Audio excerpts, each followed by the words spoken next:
3 महामंत्र। ओम त्वमेव साक्षात् श्री महालक्ष्मी महासरस्वती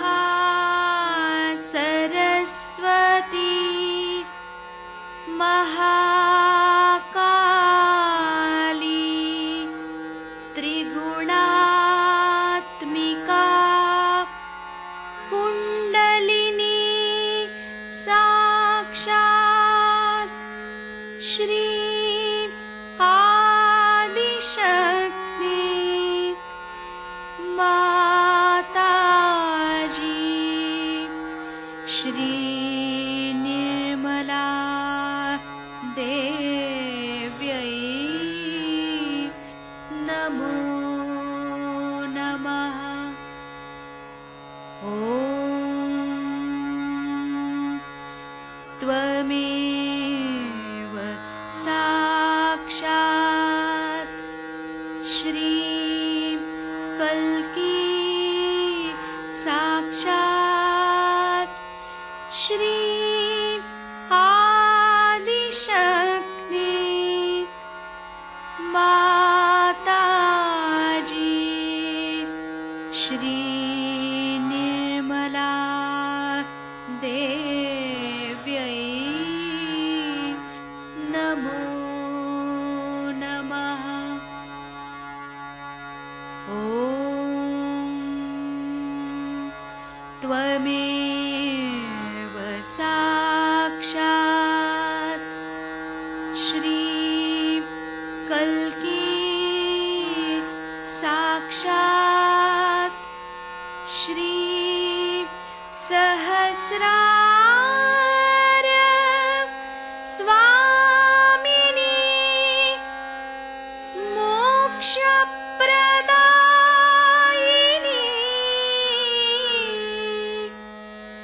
माताजी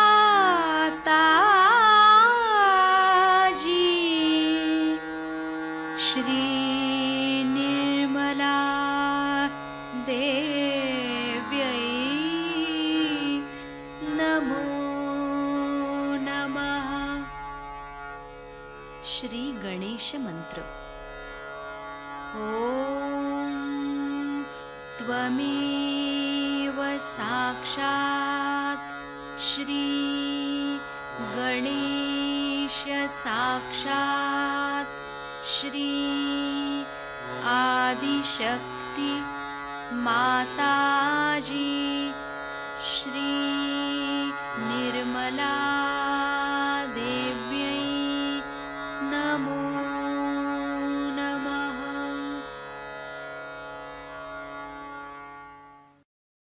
जय श्री माता जी। दोनों हाथ माँ के सामने, हृदय में श्री माता जी को देखेंगे।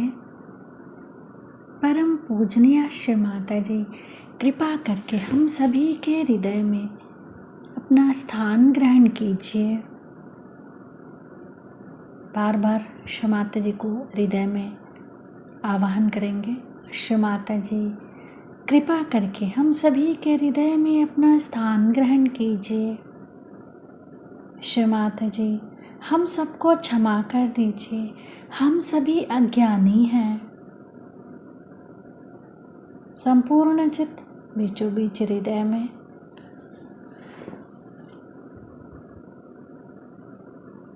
क्षमा रूपेण संस्थिता या देवी सर्वभूतेषु क्षमा रूपेण संस्थिता नमस्तस्यै नमस्तस्यै नमस्तस्यै नमो नमः।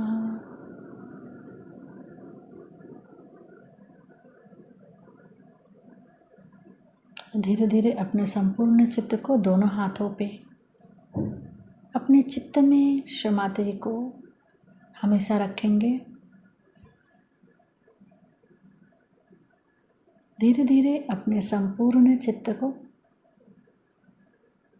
लेफ्ट विशुद्धि पे बाह्य विशुद्धि पे संपूर्ण चित्त। श्री माता जी, आपकी परम कृपा में मैं केवल एक शुद्ध आत्मा हूँ। श्री माता जी, आपकी परम कृपा में मैं केवल एक शुद्ध आत्मा हूँ, इसीलिए मैं दोषी नहीं हूँ। श्री माता जी, मैं बिल्कुल भी दोषी नहीं हूँ। श्री माता जी, मैं बिल्कुल भी दोषी नहीं हूँ। श्री माता जी, मैं बिल्कुल भी दोषी नहीं हूँ। संपूर्ण चित्त बाह्य विशुद्धि पे ही श्री विष्णु माया मंत्र ओम त्वमेव साक्षात् श्री विष्णु माया साक्षात् श्री आदि शक्ति माता जी श्री निर्मला देव्यै नमो नमः।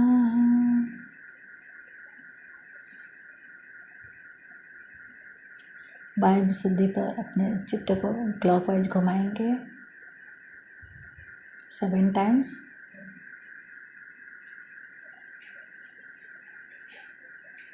श्री माता जी, आप ही ने तो हमें आत्मा बनाया है, हमें सभी प्रकार के दोष भावनाओं से मुक्त कीजिए। श्री माता जी, कृपा करके हमें सभी प्रकार के दोष भावनाओं से मुक्त कीजिए।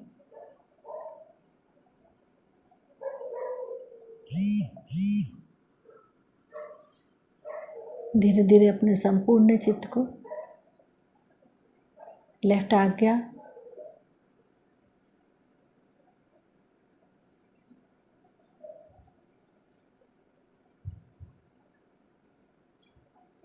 फिर सहस्त्रार। सहस्त्रार पे माँ के श्रीचरण कमलों को देखेंगे। माँ के श्रीचरण कमलों की परिक्रमा सहस्त्रार पे करेंगे 7 टाइम्स।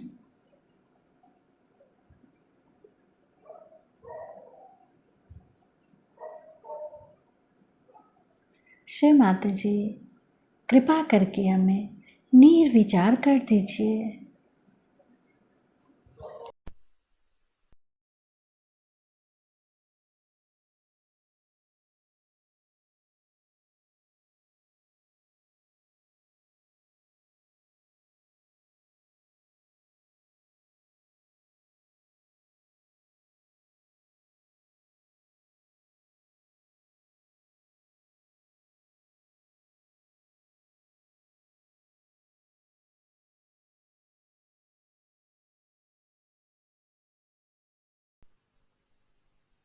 से मैं उनका आभार मानती हूँ।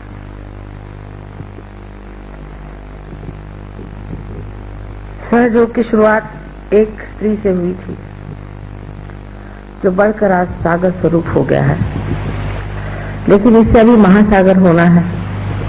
इसी महानगर में ये महासागर हो सकता है, ऐसा अब मुझे पूर्ण विश्वास हो गया है।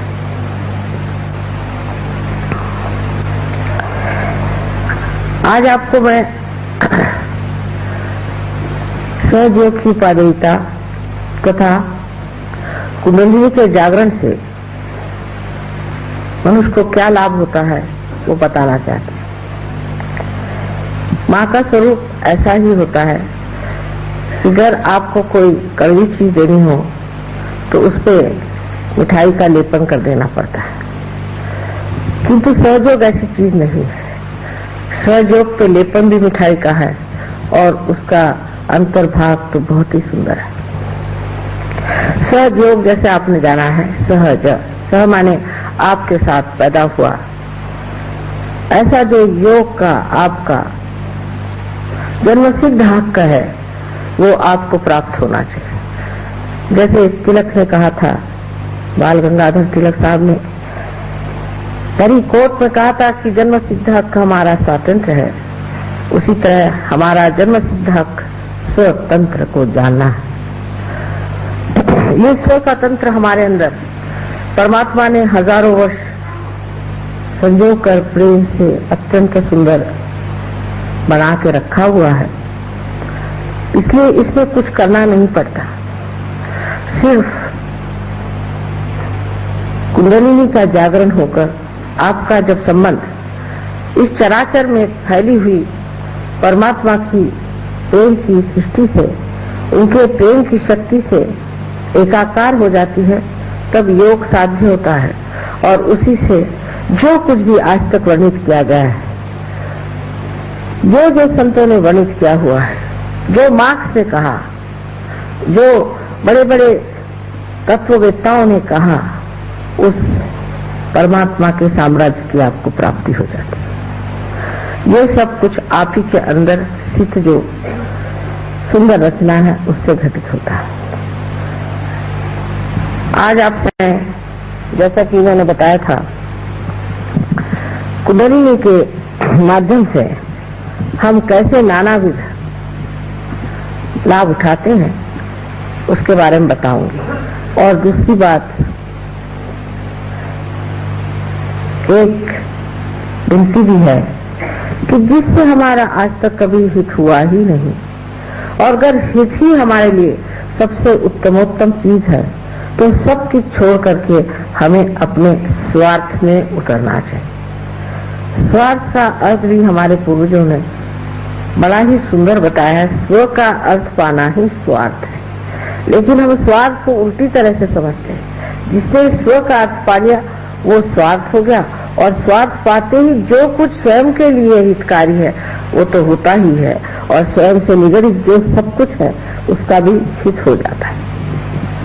सर्वप्रथम कुंडलिनी का जागरण होना जब शुरू होता है तो श्री गणेश मूलाधार चक्र में इसकी व्यवस्था करते हैं।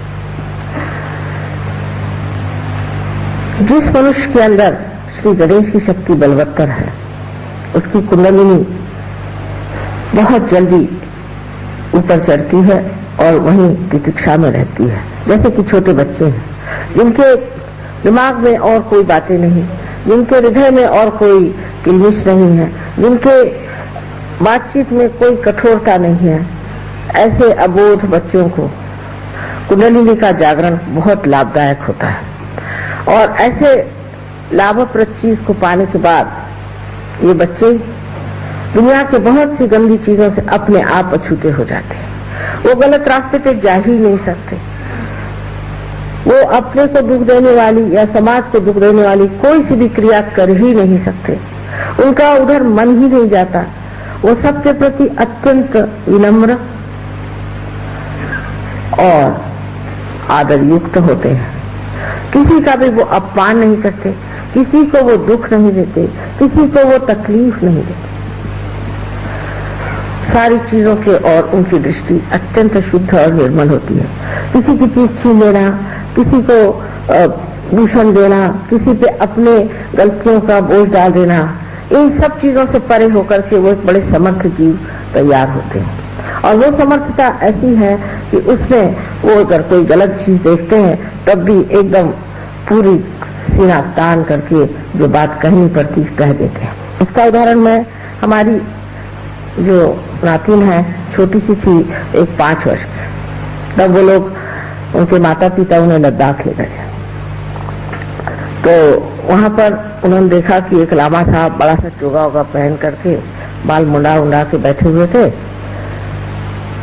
ये बिहार के रहने वाले हैं लोग। तो जब उन्होंने देखा कि सब लोग जा करके इन महात्मा जी के पैर छू रहे और माँ बाप भी संकोच में जाके इनके पाँव छूने लग गए, तब उनसे रहा नहीं गया। छोटी सी थी, जाकर के उन्होंने अपने हाथ ऐसे किए और वो एक टीले पे बैठे थे, उनकी और ऐसी गर्दन करके कहते हैं कि सर मुंडाकर और ये चोला पहनकर आप सबसे पैर छुआ रहे हैं, आप पार तो नहीं है। 5 साल की उम्र में उन्होंने उनको सुना। ऐसे मुझे याद है कि एक बार बड़े महान जो हमारे यहाँ महर्षि रमन हो गए हैं, उनके 100 साल की वर्षगांठ पर मुझे लोगों ने अपने यहाँ अतिथि बुलाया था। उस वक्त मैं बैठी हुई थी मंच पर और सामने की रो में मेरी दूसरी नातिन बैठी हुई थी। तो वहां से मेरे पास एक साहब बैठे थे बड़ा सा चोगा पहन करके, और वो वहां के बड़े पंडित माने जाते थे, मुंबई के बड़े भारी पंडित और बड़े आचार्य माने जाते थे। वहां से खड़े होकर कहती है, नानी ये जो मैक्सी पहन के बैठा है इसको भगाओ, इससे इतनी गर्मी आ रही, हम लोग यहाँ बैठ नहीं पाएंगे। और उस माहौल में बहुत से सहयोगी बैठे थे, वो भी उन्होंने भी हाथ हिलाया यूं करके कि हाँ भी बड़ी गर्मी आ रही है, उनको यहाँ से हटाओ। इसमें यह समझना चाहिए कि वो बच्चे जो कि अत्यंत विनम्र है, इतने सत्य प्रिय होते हैं कि जब देखते हैं कि असत्य को मंच पर बिठा दिया गया और सबके ऊपर उनका असर आ रहा है तो वो खड़े हो जाते हैं। इस प्रकार उनमें धर्म की दृष्टि आ जाती है कि जहां भी अधर्म होता है वहां वो खड़े हो जाते हैं। ये तो गणेश तत्व में जब आप भी जागते हैं तो आप भी एक बालक जैसे हो जाते हैं। ईसा मसीह ने कहा था कि परमात्मा के साम्राज्य में आने के लिए आपको बालक जैसे होना है। अबोधिकारी, सारी चालाकी, होशियारी, ये सब एक क्षण में ही विलीन हो जाती।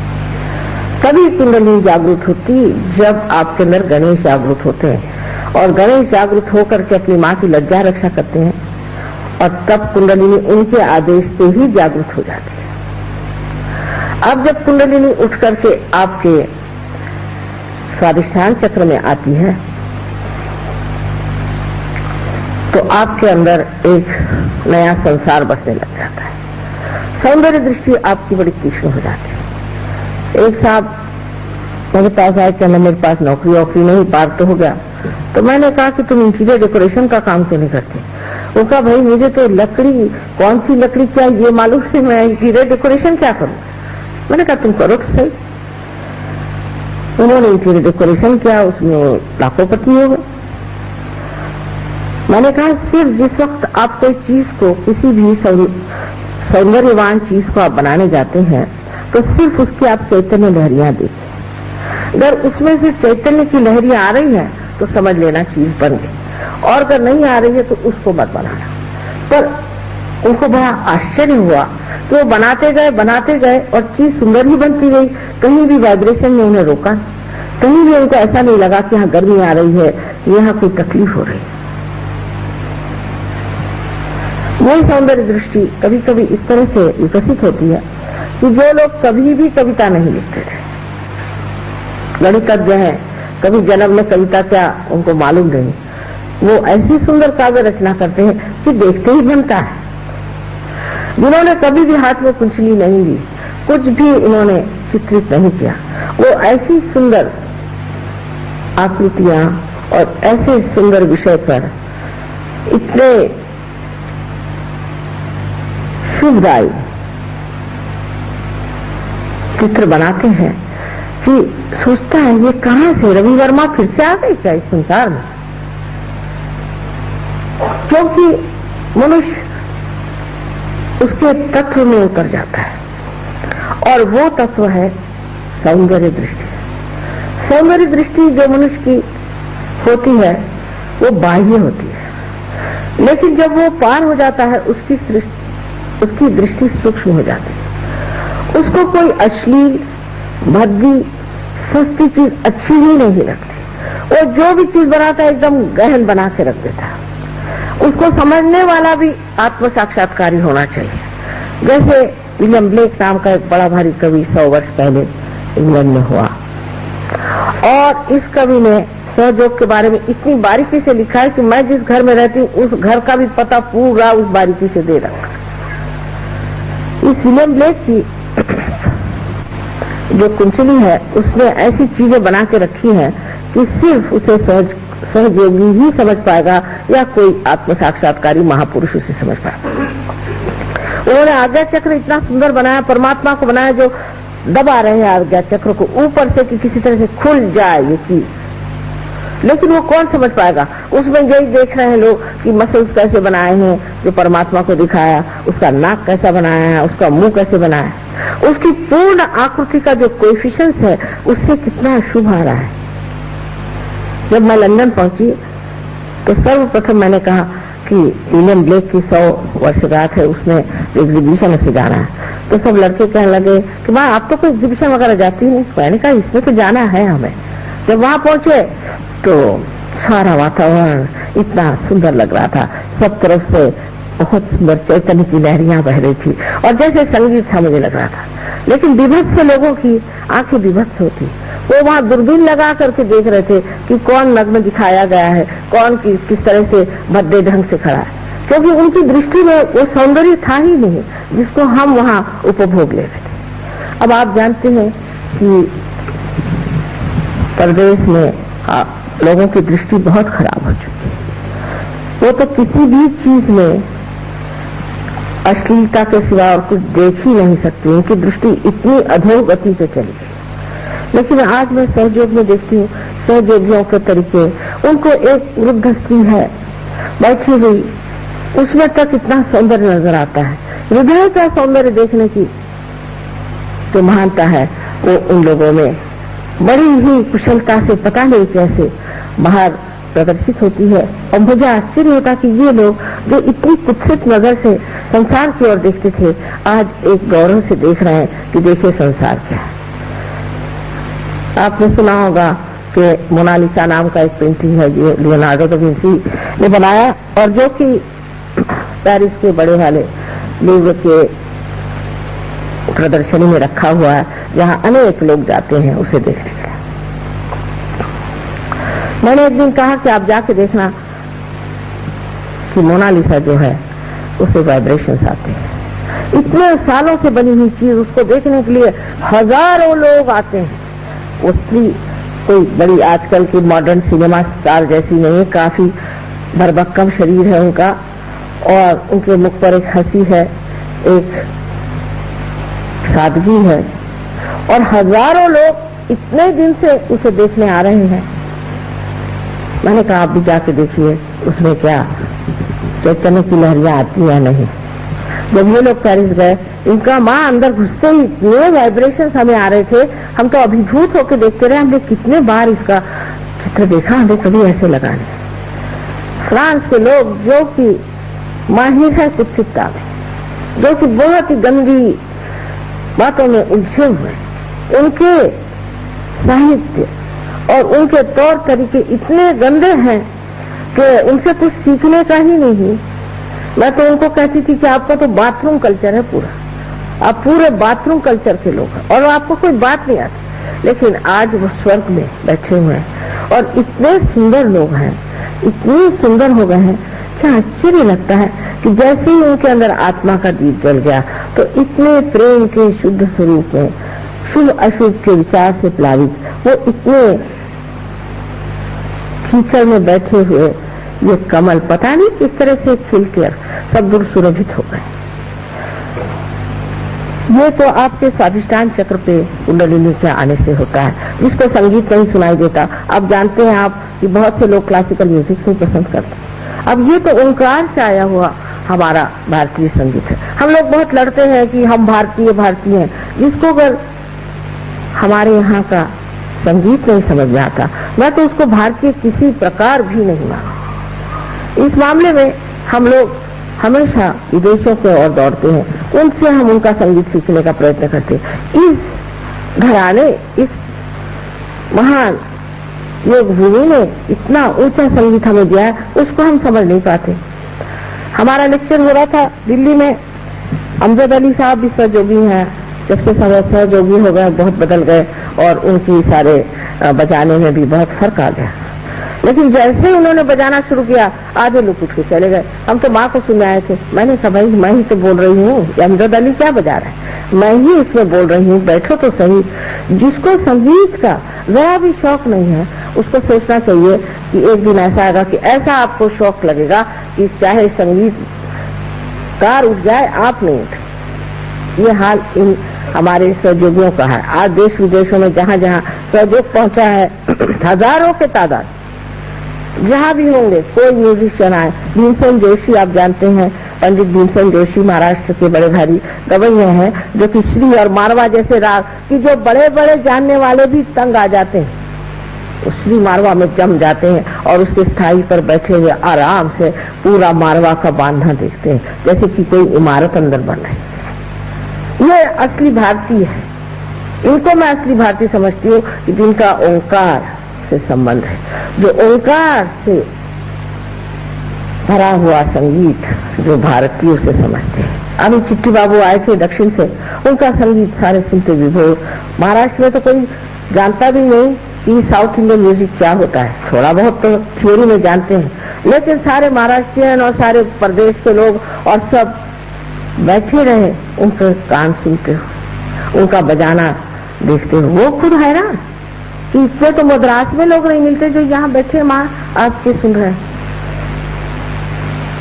उस सूक्ष्मता में मनुष्य उतर जाता है जहाँ संगीत का, कला का, किसी भी सर्जन का, क्रिएटिविटी का जो गाभा है, जो उसका अंतरंग है, उसे पकड़ लेता है, जहाँ आनंद टिका हुआ। वो कैसे होता है? क्योंकि जब आप कोई भी राग सुनते हैं, कोई से भी गाना सुनते हैं, कोई सा भी संगीत सुनते हैं, या आप कोई नाटक देखते हैं या कोई नृत्य देखते हैं, कोई भी चीज होती है, तब आपके अंदर विचार की श्रृंखलाएं शुरू हो जाती है। जैसे आज माँ आपका बोलेंगी, अब ये नृत्य चला, मतलब आप अगली बात सोचने लगे, या आप ये सोचते हैं कि भाई जिन्होंने नृत्य किया, अब इनका कहीं और नृत्य क्यों न किया जाए, बड़ा अच्छा नृत्य किया, ये किसने नृत्य किया। हर तरह के विचार आपके दिमाग में घूमने लग जाते हैं कि आप सोचते हैं कि इस नृत्य की छानबीन होनी चाहिए, और वो भी इस बुद्धि से,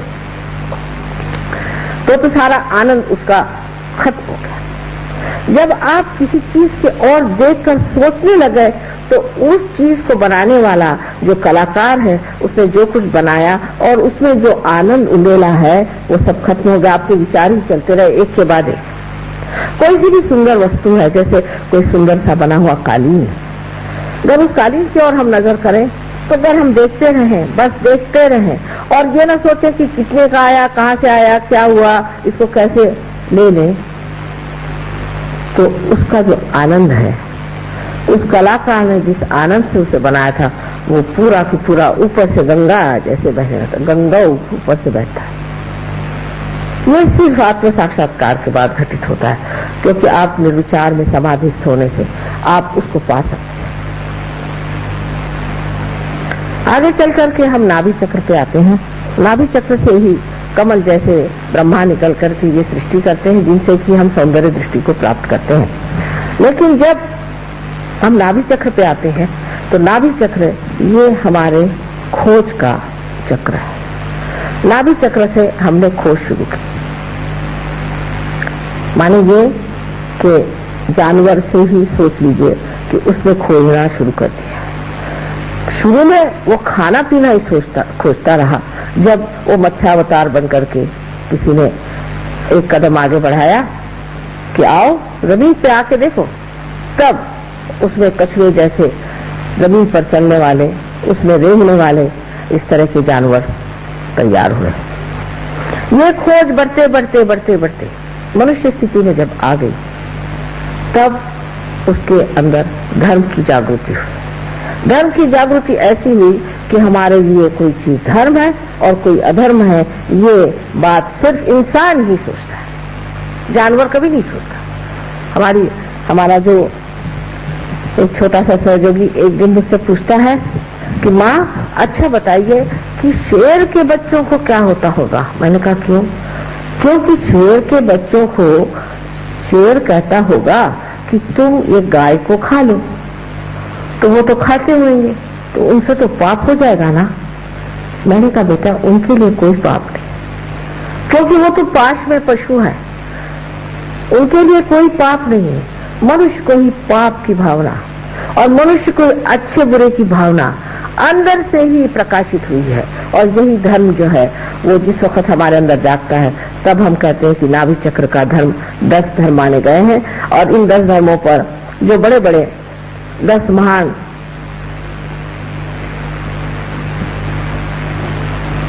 आदि गुरु स्थापित किए गए हैं, उनको जगा देने से कुंडलिनी हमारे अंदर धर्म की स्थापना कर दी।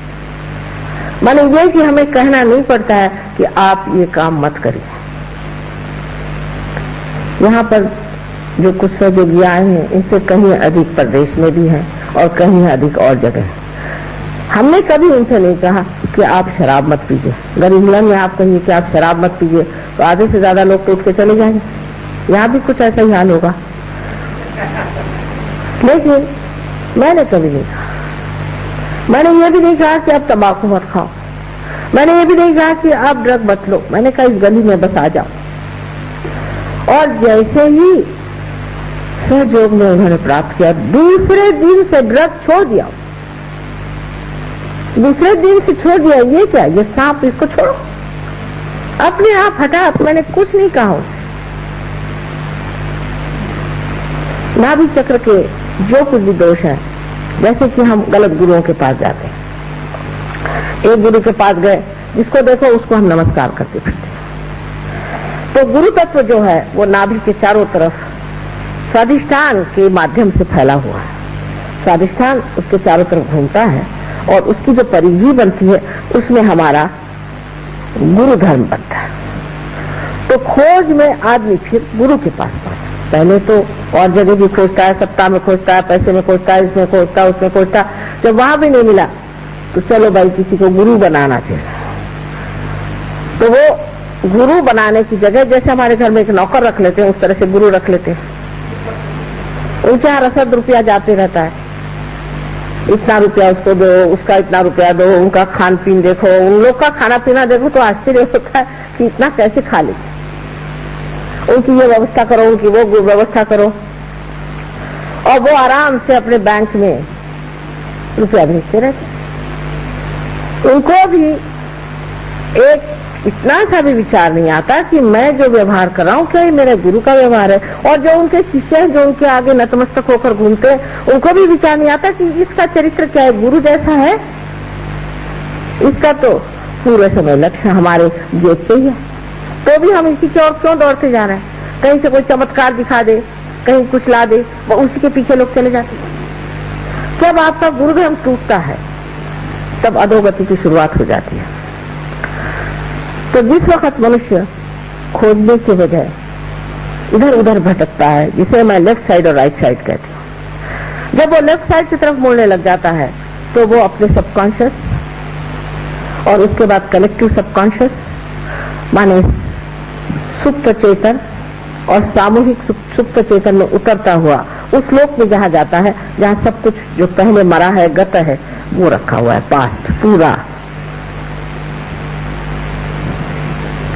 और जो मनुष्य भविष्य की बात करता है, प्लानिंग करता है, आगे की सोचता है और उसमें खोजता है, सत्ता में खोजता है या वैराग्य में और अपने शरीर को तंग करके मैं को बड़ी भारी सिद्धि ले लूंगा, इस तरह की बातें सोचता है, वो राइट साइड पे चला जाता है।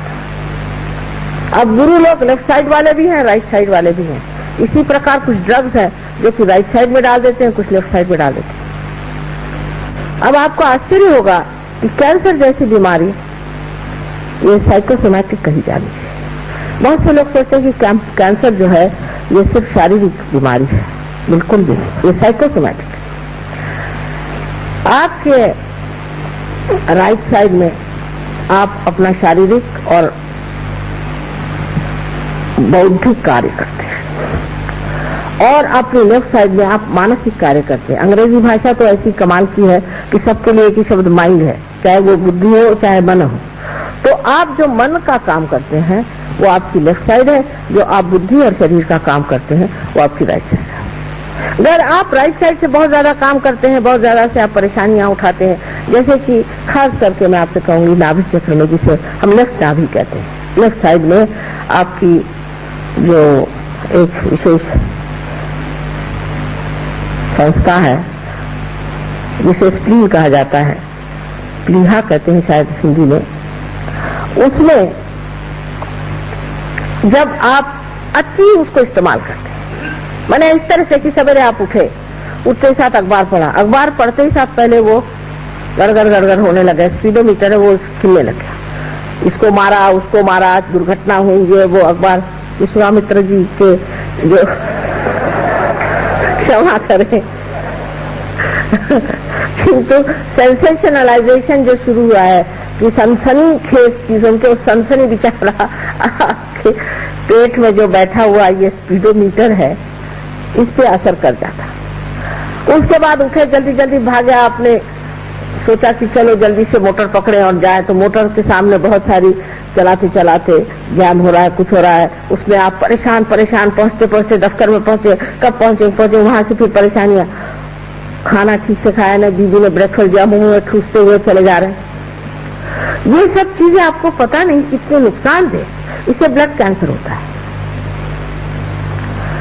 पहले जमाने में इस बांग्लादेश में भी पति खाना खाने बैठता था, आराम से नहा धो करके इत्मीनान से बैठते थे और पत्नी पंखा झलती थी, धीरे धीरे खाना परसती थी। उस पंखे के झलने में जो स्पीड थी वो स्पीड खाने की होनी चाहिए और वो धीरे धीरे चबा चबा कर खाते थे, इत्मीनान से खा करके, और फिर वहां जहां जाना है जाते थे। लेकिन अब तो वो चीज रह नहीं गई, वो तो अब चलता नहीं। अब तो इतनी, जिसको कहते हैं हेक्टिक लाइफ, कि अभी दौड़े यहाँ, वहां से दौड़े वहां, वहां से दौड़े वहां, इससे आपका स्पीडोमीटर खराब हो जाता है, जिसको कि आपके रेड ब्लड कॉर्पसेस, जो रक्त की पेशियां होती हैं, उनको बनाना पड़ता है। वो पगला जाता है उस पागलपन में, जैसे कहते हैं गोस क्रेजी, और उस पागलपन में उसको समझ नहीं आता कि इस पागल आदमी को किस तरह से मैं ब्लड सप्लाई करूं। अब ये वल्नरेबिलिटी, जिसको कहते हैं कि अब तैयारी हो गई आपकी कैंसर में, इस वक्त ब्लड से कोई सी भी काली विद्या से कहिए, भूत विद्या से कहिए, या गुरु प्रसाद से कहिए, या और किसी तरह की ऐसी चीजों से कोई सी भी चीज आपके अंदर आ जाए, आपके अंदर ब्लड कैंसर स्थापित हो जाए। अगर कोई माँ इस तरह की हो कि जो रात दिन आफत में मची हुई है, आज पापड़ बेलना है, फिर कल और कुछ बनाना है, पति को वश में रखने के लिए औरतें यहाँ बड़ी होशियारी से काम करती हैं, तरह तरह के खाद्यान्न बनाना है, इसका प्लानिंग करना है, उसका प्लानिंग करना है। उनके बच्चों को भी हो सकती है, अगर वो उस वक्त गर्भवती हो तो बच्चों को हो सकता है। अगर कोई बच्चा हो भी जाए ठीक ठाक पैदा, तो उसके पीछे लग जाए, उठो भाई सवेरे उठो, जल्दी जल्दी करो, चलो जाने का है, स्कूल में जाने का है, वो बड़ी मुश्किल से एडमिशन मिला, वहाँ इतना रुपया भर्ती किया। ये सारा समाज ही ऐसा बना हुआ है कि सब लोग उथल पुथल में चल रहे हैं। इस उथल पुथल से ब्लड कैंसर की होने की बड़ी संभावना है। हम तो इत्मीनान में बैठे रहते हैं, और इत्मीनान में बैठने से भी कोई चीज कम नहीं होती, सब चीज ठीक ठाक चलती। हमारे विचार से तो ऐसी कोई बात नहीं कि जिसके लिए मनुष्य इतनी जल्दी मचाए या हड़बड़ी करे। अब इसका इलाज कैसे होता है? इलाज ये होता है कि जैसे ही कुंडलिनी आपके नाभि चक्र में आ जाती है तो शांति प्रस्तावित हो जाती है, मनुष्य शांत हो जाता है, शांतिपूर्वक सब देखते रहता है, और वो शांति उसको कहती है शांत हो जाओ, शांत हो जाओ।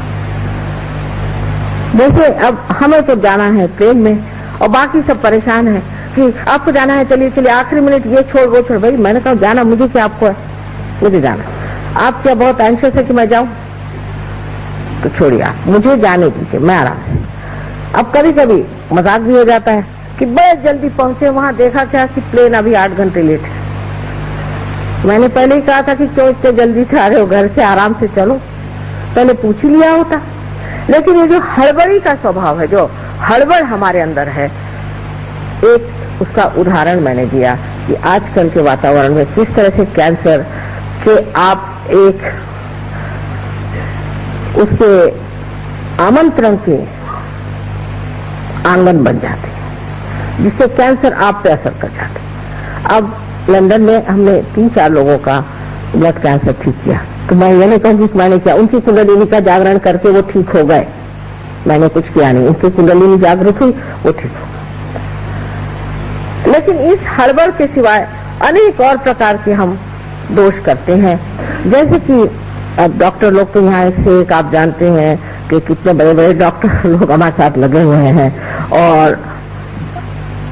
इनको जब हम समझाते हैं तो ये ऐसे मुंह फाड़ के देखते हैं बात को कि माँ कैसे कह रही है, किंतु हम इसे सूक्ष्मता से जानते हैं।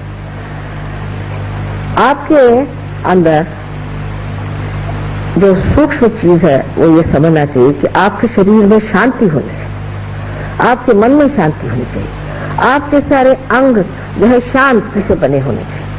हड़बड़ी करने से इस तरह का रोग हो जाता है। पर इससे भी बढ़ के गहन बात एक ऐसी बताऊं, सूक्ष्मता, कि आपके यहाँ भी अभी कुछ डॉक्टर्स बैठे होंगे जो नहीं जानते हैं, न मानते भी शायद न हो, कि जिस वक्त ये स्वादिष्टान चक्र चलता है, इसको एक तो पेट के जितने भी ऑर्गन्स हैं उनको संभालना पड़ता है। मैंने लीवर हुआ, आपके पैंक्रियाज हुआ, और स्प्लीन और किडनीज आदि सबको संभालना तो पड़ता ही है। इसके अलावा ये जो सर में, इसे मेंदू कहते हैं, जो मेद से बनता है, ये जो ब्रेन हमारे सर में है, इस ब्रेन के लिए इसको ग्रे मैटर, पेट की जो फैट है उसको परिवर्तित करके, ट्रांसफॉर्म करके अपने ब्रेन में भेजना पड़ता है। ये उसका मुख्य काम नहीं है, एक और काम है। लेकिन जब आदमी बहुत सोचता है, आगे की सोचता है, प्लानिंग करता है, ये करता है, वो करता है, सबसे बड़ी उसकी खोपड़ी सोचती रहती है, तब ये कार्य एकमात्र उसे करना पड़ता है और बाकी सब काम बिल्कुल ठप हो जाते हैं। इसीलिए लोगों को लीवर का ट्रबल हो जाता है। खासकर मैं देखती हूँ कि आपके कलकत्ते में लोगों को लीवर की बीमारी बहुत ज्यादा है, क्योंकि सूर्य नाड़ी है और सूर्य नाड़ी बहुत चल जाने से मनुष्य को सूर्य की जहाँ बहुत और ताप हो और ऊपर से सूर्य नाड़ी बहुत चल जाए तो जरूरी है कि बेचारे इस स्वादिष्टान चक्र को इतनी मेहनत करनी पड़ती है कि वो जो एक लीवर है उससे वो देख नहीं पाता, इसलिए यहाँ लोगों को लीवर की बीमारी हो जाती। फिर डॉक्टरों ने उसका नाम बनाया माइग्रेन। माइग्रेन कोई चीज है नहीं, सब बेकार की बातें।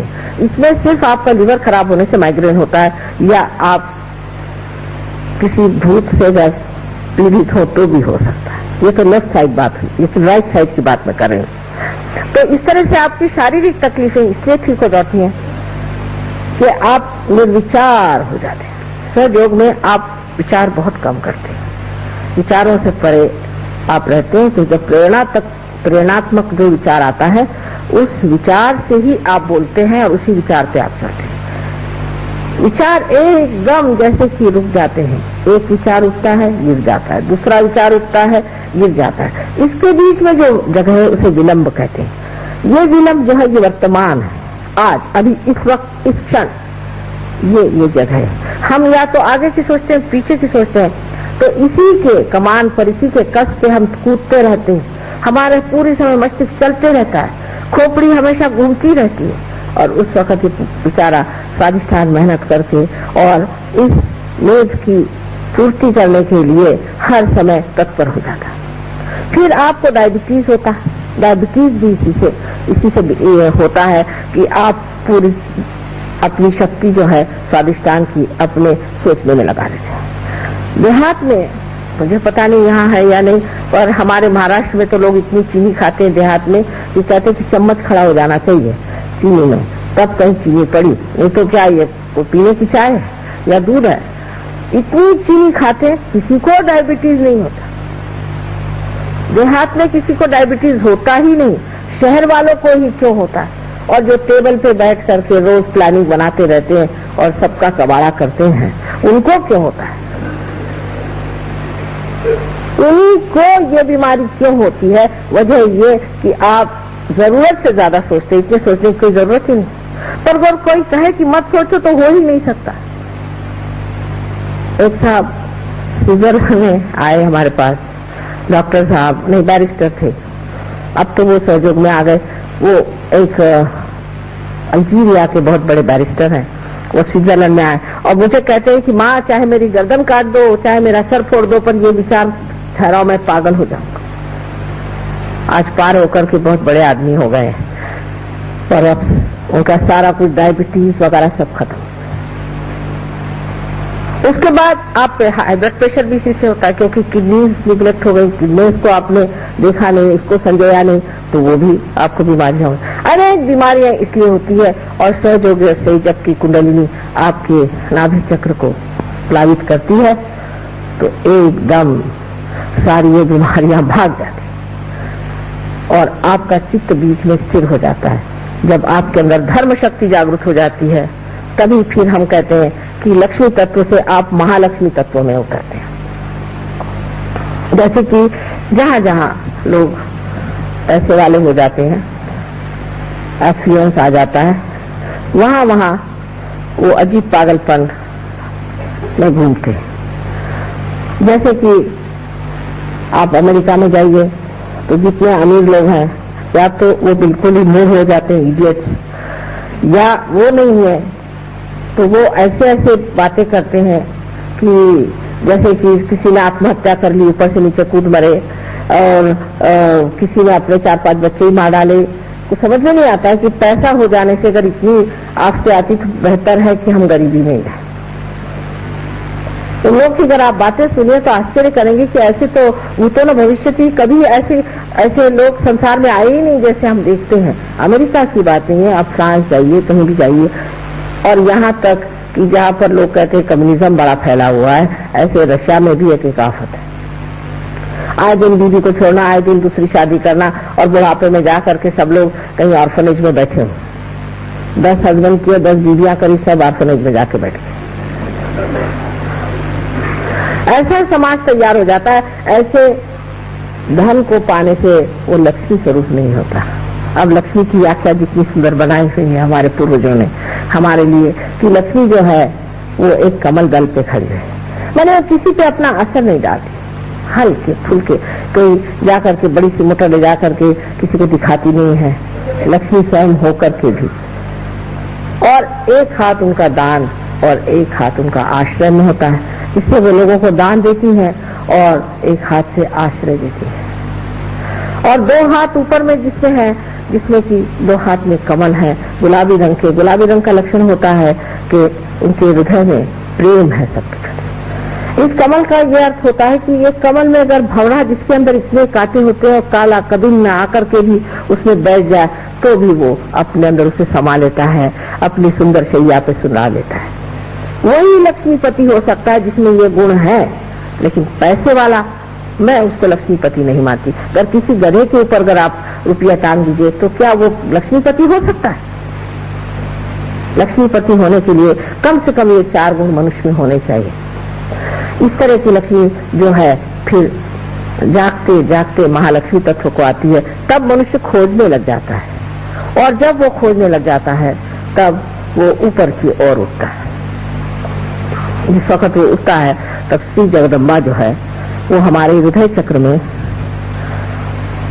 रह करके अकेली सब दुष्टों से जो जो ऐसे साधकों को सताता है उन सब का खंडन करती है, मार डालती है, उनको निपात कर दे, खत्म कर देती है, उसको किसी से डर नहीं लगता। और खड़े होकर के आपको आश्चर्य होगा कि कल परसों तो मैंने तांत्रिकों पे ही कहा था, लेकिन 1973 में 1973 में हमारे यहाँ एक बड़ा कावती जहांगीर हॉल है। मैंने खड़े होकर एक एक इन दुष्ट गुरुओं का नाम, कौन से राक्षस पड़े थे, कौन नरकासुर था, कौन रक्त बीज था, कौन दूसरे असुर था, सबके नाम लेकर के कहा।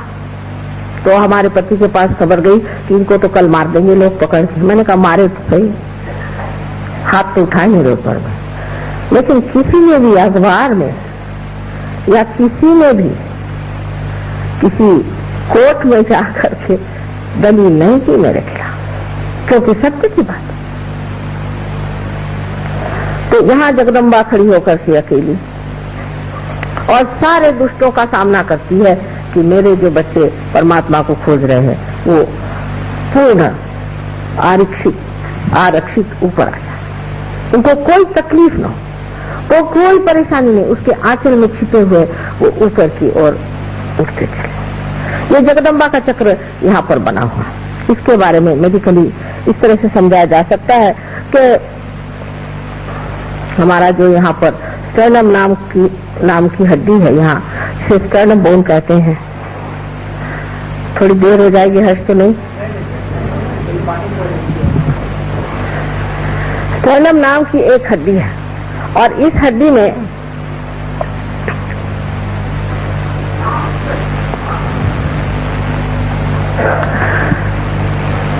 जगदम्बा जो है, जिसको कि भ्रमरांबा कहती है, वो भ्रमर बनाती है, जिसको कि मेडिकल साइंस में, what do you call them, antibodies, what do you call them in the medical science, antibodies,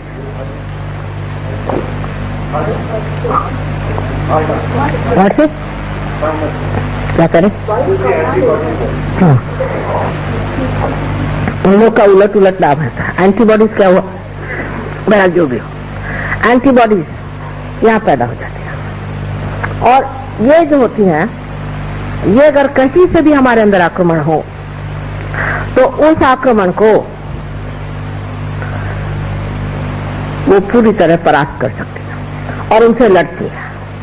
ये हमारे स्टर्नम बोन में 12 वर्ष की उम्र तक बनती है और उसके बाद सारे शरीर में फैल जाती है। और जैसे कि कोई आफत सामने से आए तो एकदम ये हड्डी जोर से ऊपर नीचे होने लग जाती है और उसका जो संदेश है, उसका जो मैसेज है, वो इन एंटीबॉडीज पे पहुंच जाता है, वो तैयार हो जाते हैं। और तैयार होने के बाद वो लड़ते हैं और परास्त कर देते हैं, लड़ते रहते हैं जब तक कोई भी परेशानी मनुष्य को रहेगी। ये देवी के भ्रमर लड़ते रहते हैं। ये तो देवी की व्यवस्था है हमारे लिए। लेकिन जब मनुष्य देवी स्थिति में आता है तो उसके अंदर माँ का प्यार उमड़ पड़ता है। अपनी माँ को भी पहचानता है, हमारे प्रति भी लोगों को बहुत प्यार हो जाता है और वही प्यार अब वो दुनिया को बांटना चाहता है। उसे रहा नहीं जाता। कोई आदमी परेशान है, दुखी है, हर इंसान जहां भी बैठा होगा, भाई तुम्हें क्या तकलीफ है, क्या है, उसके लिए दौड़ता है और मेहनत करता है। एक जिसे हम करुणा कहते हैं, कंपैशन कहते हैं, वो मिशनरियों जैसे लोगों को घर में ला करके मरते हुए लोगों को ईसाई धर्म नहीं सिखाता और फिर उसके बाद नोबेल प्राइज मिलता है ऐसे लोगों को। ऐसा नहीं करता है। वो जो उसके अंदर कंपैशन है, जो करुणा है, उस करुणा की शक्ति से लोगों को उनकी बीमारी, उनकी तकलीफें, उनसे बचाता है, उनको ठीक करता है। ये नहीं कि उनके ऊपर में लगा दिया तुम हिंदू, तुम मुसलमान, तुम क्रिश्चियन, ये कुछ नहीं। इसे क्या मतलब है? गधे के ऊपर कुछ भी लगा दीजिए तो गधा ही रह जाता है, लेकिन उसको वो महामानव बना देते हैं। बहुत से लोग हमारे पास तो बीमारी के लिए आते रहे और आज वो बड़े बड़े सहयोगी बने हुए बैठे हुए हैं। उसकी करुणा इतनी शक्तिशाली होती है कि कहा जाता है देवी के लिए कटाक्ष कटाक्ष निरीक्षण। एक कटाक्ष भी ऐसे आदमी का किसी पर पड़ जाए तो वो एकदम स्वस्थ हो सकता है। स्व में जो स्थित है स्वस्थ है। हमारे यहाँ जितने भी शब्द हैं उनको आप देखें तो सब स्व पे ही आते हैं। स्वस्थ, जो आदमी स्व में स्थित हो जाता है और आप उसकी शक्ल से पहचान सकते हैं, अरे अभी तो आप बीमार थे और अभी आपको क्या होगा। इसमें कोई चमत्कार कुछ नहीं है। जो बात आप जानते नहीं है वो आपके लिए जरूर चमत्कार पूर्ण लगेगा, वो दूसरी बात है, लेकिन ऐसा कोई चमत्कार नहीं है। आपके अंदर ये सब चीजें हैं। जब कुंडलिनी जागृत हो जाती है तो आपके अंदर अपने आप ही स्वस्थता आ जाए। अब बहुत सी औरतों को आपने सुना है कि ब्रेस्ट कैंसर की बीमारी हो जाती है। ये क्यों होती है? वजह यह है कि पतिगर किसी तरह से स्त्री को रक्षित भावना नहीं देता, सेंस ऑफ सिक्योरिटी नहीं देता है, या उसका पिता या किसी तरह से स्त्री हर समय इनसिक्योर, अरक्षित महसूस करे तो उसको ये बीमारी हो जाती है, क्योंकि उसका जो मातृत्व है वो ही हिल जाता है। मातृत्व का के ऊपर का विश्वास चल जाता है। जैसे कवि ने कहा है, हाय अबला तेरी यही कहानी,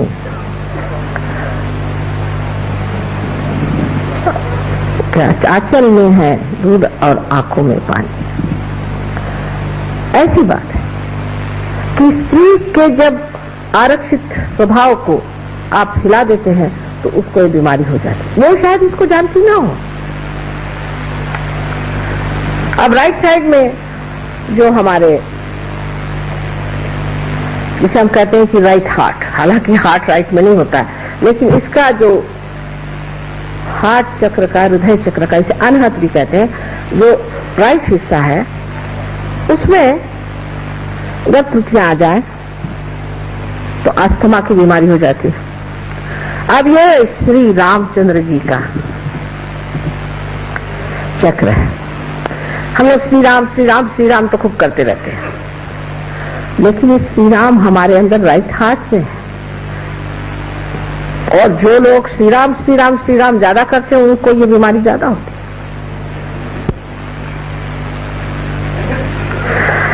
इसका और एक कारण है, श्री राम हमारे पिता है। हमारे अगर पिता का स्थान किसी तरह से खराब हो गया हो, अगर हमने अपने पिता को बचपन में खो दिया हो, या हम भी एक बुरे के पिता हो, या हम अपने बच्चों को छोड़ छाड़ के दूसरी ही चीजों में व्यस्त रहते हैं, और पति होकर के भी पत्नी की ओर हमारी दृष्टि ठीक नहीं, उसको हम तंग करते हैं।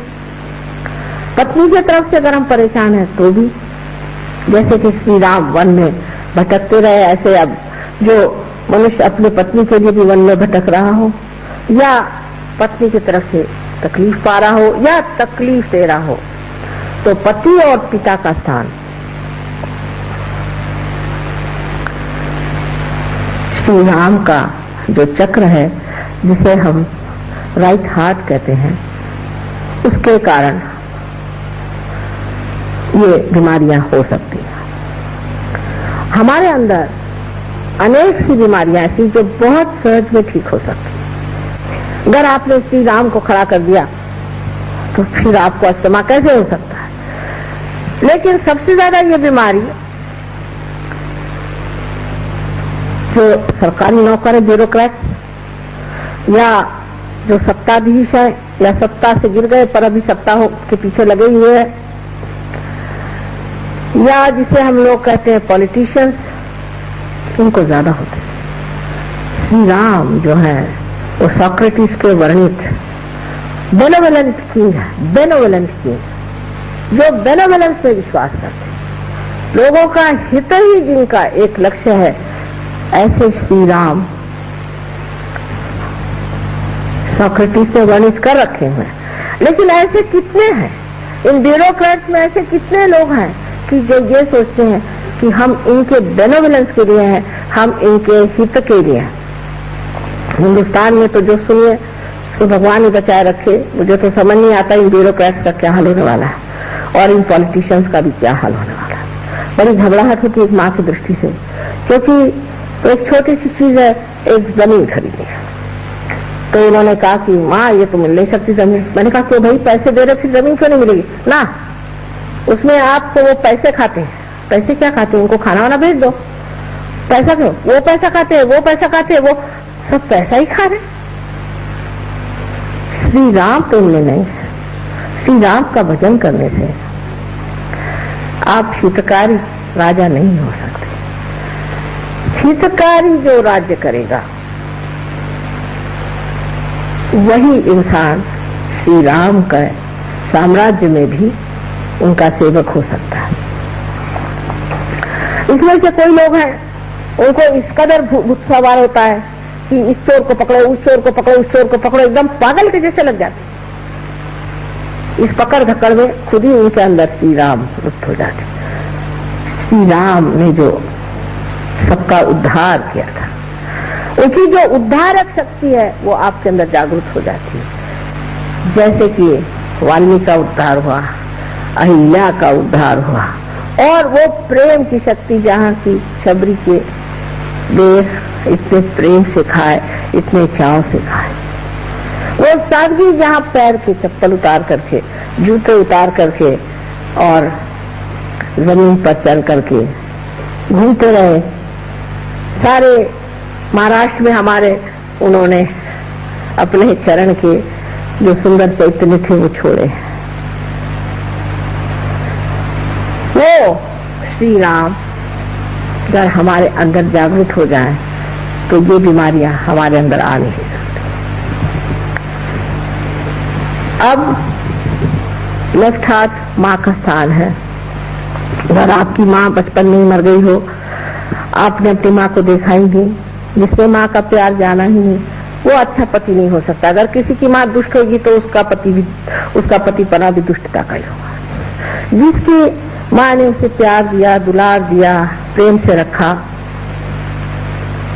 वही पति अपने पत्नी को भी प्यार कर सकता है। पर लेफ्ट हार्ट जो है ये बहुत ही नितांत गहन चीज है, क्योंकि इसका संबंध माँ से है। जैसे आप जानते हैं कि भारतीय संस्कृति माँ पर आधारित है, मातृत्व भाव से भरी हुई ये संस्कृति है। गणेश जी भी सिवाय अपने माँ के किसी को भी नहीं मानते थे, क्योंकि माँ से ही बाप को जाना जा सकता है। इसलिए माँ की धारणा अपने देश में विशेष मानी जाती है। लेकिन जब आपका हाथ पकड़ जाता है, लेफ्ट हाथ, तो सबसे पहले आप पर जो आघात आता है वो ये कि आप शुष्क स्वभाव के हो जाते हैं, आप में शुष्कता आ जाती है। वो आर्द्रता नहीं जो देवी का वर्णन, सांद्र करुणा, जिसकी करुणा में आर्द्रता है, वो आर्द्रता आप में नहीं रह जाती। आप शुष्क इंसान हो जाते हैं, ऐसे कि अगर आपको जगाना भी हो तो एक लकड़ी से जगाए तो अच्छा, नहीं तो उठ के मारने को दौड़ेंगे, बात करने को जाए तो खाने को दौड़ेंगे। एक शुष्क व्यक्ति आप हो जाते हैं। और इस शुष्कता को भरने के लिए आपको अपना माँ का स्मरण करना चाहिए कि जिसने आपको कितना प्यार दिया और कितने दुलार से आपको बड़ा किया। एक साहब थे, इनका था धर्मदास, और वो बहुत गलत काम करते थे। शास्त्री जी की मुझे बात याद है, वो जब आए तो उनसे कहने लगे कि धर्मदास जी, आपके माँ ने क्या सोच के आपका नाम धर्मदास रखा होगा? हम लोगों के नाम ऐसे हैं, करुणा सागर, और हाथ में लठ लिए करुणा सागर जी खड़े हुए जो है उसको तड़ापता मार रहे हैं। तो इस तरह के विपर्यास जो जीवन में हम देखते हैं, इसका कारण ये है कि मातृत्व के प्रति आदर नहीं। खास करके मुसलमानों ने जो हमारे ऊपर अपकार किया है वो ये है।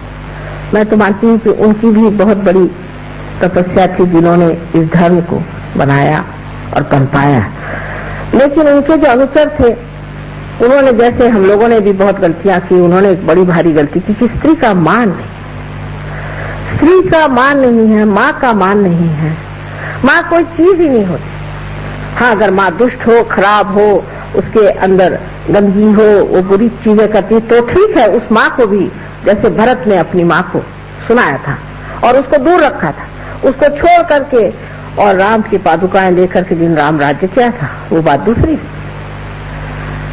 पर इस देश की माँ ऐसी नहीं है, और इस देश में कुछ एकाध ऐसी हो भी जाए तो भी बाकी सब लोगों को देखते हुए समझ लेना चाहिए कि जिसने माँ के चक्र को दुखाया हो, या जिसने माँ से वंचित रहा हो, जिसे प्यार नहीं मिला हो, और इससे बहुत ही नजदीक हृदय का ही ऑर्गन है, हृदय ही है।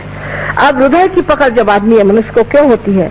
क्योंकि जब वो अतिकर्मी हो जाता है, अतिकर्म में जब बाह्य की तरफ जाते जाता अपनी आत्मा को भूल जाता है, या किसी गलत इंसान के सामने इस सर को झुकाता है। इसीलिए आप देखिए कि कहा गया है कि किसी के सामने इस सर को झुकाना नहीं चाहिए। मैं आपसे भी यही कहती हूँ कि मेरे सामने आप सर मत झुकाइए, मेरे पैरों को आप मत छुइए, अभी कोई छूने की जरूरत नहीं। क्योंकि ये जो मस्तिष्क है, ये जिसके सामने झुक गया गलत लोगों के सामने, तो हाथ में पकड़ आ जाएगी लेफ्ट साइड से, और राइट साइड की पकड़ उसमें आती है जो अतिकर्मी होता है, जिसका चित्त बाहर की ओर होता है और आत्मा की ओर चित्त नहीं होता। आत्मा की ओर चित्त करने के लिए आपको कुंडलिनी का ही जागरण करना पड़ेगा। जब तक कुंडलिनी का जागरण नहीं होगा, आत्मा एक हवाई चीज हो जाती है। लोग समझ नहीं पाते ये आत्मा, आत्मा क्या चीज है। ये परमात्मा का हमारे अंदर प्रतिबिंब है, और जब हमारा चित्त बाहर की ओर दौड़ता है तब हम अपनी आत्मा की ओर दृष्टि नहीं दे पाते। जब हम अपनी आत्मा की ओर दृष्टि नहीं दे पाते तो आत्मा रुष्ट हो जाता है, और जब वो रुष्ट हो जाता है तो हृदय का स्पंदन भी गड़बड़ होकर के कभी कभी तकलीफ हो जाती है, या हम गलत तरीके से आत्मा की ओर दृष्टि देते हैं। किसी गलत अनधिकार किसी आदमी के पास जाते हैं जो अनधिकार चेष्टा करता है, ऐसे आदमी के पास जाकर के हम दीक्षाएं लेते हैं, उनके पांव पर गिरते हैं, तब भी आत्मा रुष्ट हो जाता है। तू क्यों नहीं देखता, किसके पैर छू रहा है? तू मानव है, तुम्हारे अंदर मेरा वास है। जब तक तू ऐसे लोगों के पैर छूता रहेगा मैं तुझसे रुष्ट रहूंगा। इसलिए आत्म साक्षात्कार के बाद ही ये सब व्याधियां छूट सकती हैं, नहीं तो नहीं छूट सकती। एक महाशय हमारे पास आए थे, वो कहीं रोटरी क्लब के प्रोग्राम में मिल गए, उन्हें पूछने लग गए, माँ हमारे हार्ट से हमें तकलीफ अंजाना की और हम जा रहे हैं ह्यूस्टन, तो बहुत रुपया पैसा खर्च होगा, अगर आप मेहरबानी करें। हमने कहा आ जाइए। पूना में हमारे पास आए, पूना में आ करके और उन्होंने हमसे कहा कि आप हमारा कुछ इलाज करिए। हमने कहा अच्छा। उनकी जो हमने कुंडलिनी जागृत कर दी तो एकदम से उनको थोड़ा सा दर्द हुआ, तो उनकी तब फिर से हार्ट अटैक आ गया और मैं उठ के चल दी, मुझे दूसरी जगह जाना, जैसे कहते ना रमते राम वैसी। जब मैं बाहर जाने लग गई तो वो एकदम बड़े दुख में भरे मुझे देखने लगे कि माँ ऐसे कैसे छोड़ के जा रही। मैं वापस आया, मैंने कहा भाई तुम ठीक हो गए, जाके डॉक्टर को दिखाओ। ठीक हो गया, मैंने कहा जाओ दिखाओ। जब डॉक्टर के पास गए तो डॉक्टर कहता भाई ये तुम्हारी एक्सरे थे क्या, और अच्छे घूम रहे हैं आजकल। ऐसे बहुत से लोग ठीक हो गए, लेकिन मैंने उसमें कुछ नहीं किया, सिर्फ आपका चित्त जो है आत्मा की ओर आकर्षित हो। पर इन महाशय को तो दूसरी बीमारियां थी, वो सब गलत सलत लोगों के पीछे दौड़ते थे और उन्होंने मंत्र भी गलत लिए थे। जब मंत्र आप गलत करें तो लेफ्ट विशुद्धि और हार्ट इसकी जब पकड़ हो जाती तो अंजाना की बीमारी हो जाती है। लेकिन अगर आपका हृदय ऐसी चीजों की ओर नहीं खींचता है, परमात्मा की कृपा से कहिए, पूर्व जन्म के सुकृत से, किसी भी तरह से ऐसी जगह आपका दिल नहीं जाता है। ये तो पाखंडी है, ये तो झूठा है, ये तो ढोंगी है, इसके पास नहीं जाने का मुझे। तब हृदय सच्चे रहता है। दास कबीर जतन से ओढ़ी, जैसी की तैसी रख दीनी चदरिया। जब ऐसे घटित होता है तब हार्ट अटैक आने की कौन सी बात है? आत्मा संतुष्ट है आपसे, आप धर्म में बैठे हैं, जब मौका आएगा कुंडलिनी जागृत होगी और आप पटाख से पालेंगे, जिसे आत्म साक्षात्कार कहते हैं। आज समय बहुत हो गया है, लोग भी शायद परेशान हो गए। विषय तो बहुत लंबा चौड़ा है, हर एक चक्र पे ही बोलना चाहिए। विशुद्धि चक्र जो है श्री कृष्ण का चक्र है, इसमें 16 कलाएं हैं। इसी प्रकार 16 सब प्लेक्ससेस, जिसको कि हम पंखुड़ियां कहते हैं, हमारे अंदर है। और जो कुछ भी हमारे अंदर अ आ इ ई उ ऊ ए आई आदि जितने भी हमारे अंदर जिसे वॉवेल्स कहते हैं वो है, वो सारे इसके बीज मंत्र हैं। इस वक्त आप कोई गलत मंत्र कहते हैं तो वो मंत्र की वजह से कोई गलत इंसान की प्रेतात्मा यहाँ के बैठ जाती है। जब आप गलत पूजन करते हैं, गलत तरीके से आप किसी भी मेडिटेशन को या किसी भी गलत गुरु के पास जा करके और दीक्षा लेते हैं, तो ये आपका चक्र पकड़ जाता है।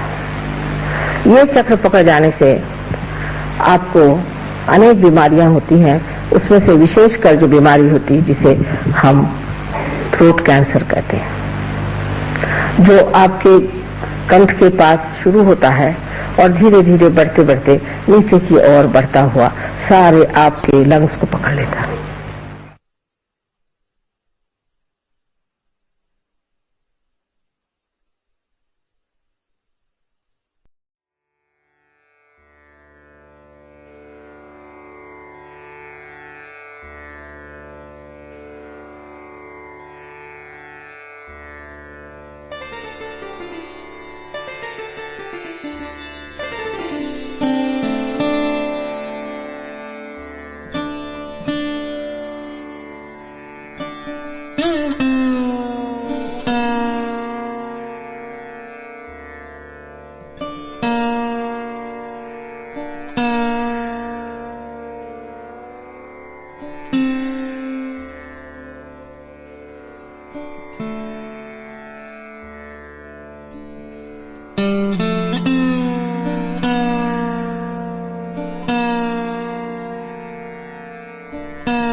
है।